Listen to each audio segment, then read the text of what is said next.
ولازم تعرف ان البنك العربي بيقدم لك النهارده هديه سلم واستلم. عاوز تعرف؟ تعال وانا اقول لك. انا رامي غازي وده المفكر الاقتصادي.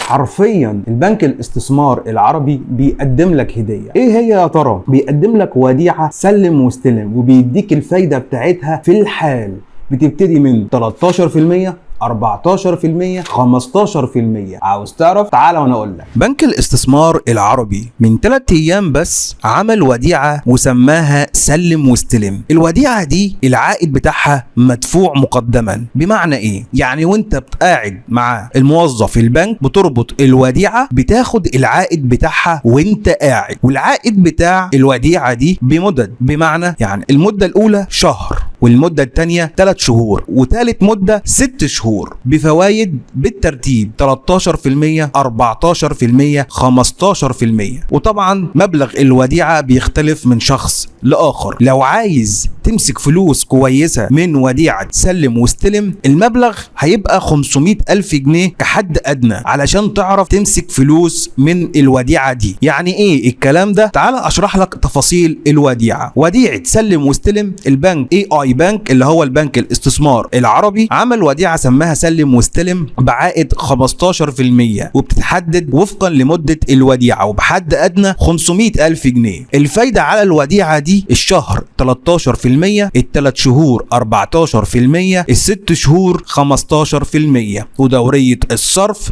مقدم وانت قاعد، والحد الادنى لربط الوديعه دي 500,000 جنيه، وملهاش حد اقصى لربط الوديعه. يعني لو انت معاك 10 مليون جنيه، طبعا يعني ربنا يديك ويدينا، تقدر تربط الوديعه دي. طبعا الوديعه دي لكل الاشخاص الطبيعيين والاعتباريين، وبتستلم الفايده وانت قاعد بمجرد تربط الوديعه. والاحسن من كده ان ممكن كمان تاخد قرض بضمان الوديعه دي طبقا لشروط واحكام البنك. لو جينا خدنا مثال بالارقام ازاي هنقبض فلوس من الوديعه دي، يعني مثلا لو انت معاك مبلغ 1,000,000 جنيه ودخلت البنك الاستثمار العربي وقلت للموظف انا عايز وديعه سلم واستلم ذات العائد المدفوع لمده 6 شهور بس، هتاخد على الاقل العائد بتاعك 15% سنويا، وهتستلم بالظبط 75,000 جنيه في يوم العمل التاني. يعني انت وانت قاعد تمام بتحط الفلوس، تاني يوم بينزل لك في حسابك 75,000 جنيه، وهي الفايدة مقدما من وديعة سلم واستلم. لو عندك اي استفسار يا ريت ما تترددش، سيبه في الكومنت تحت، وزي ما انت شايف انا ما بسيبش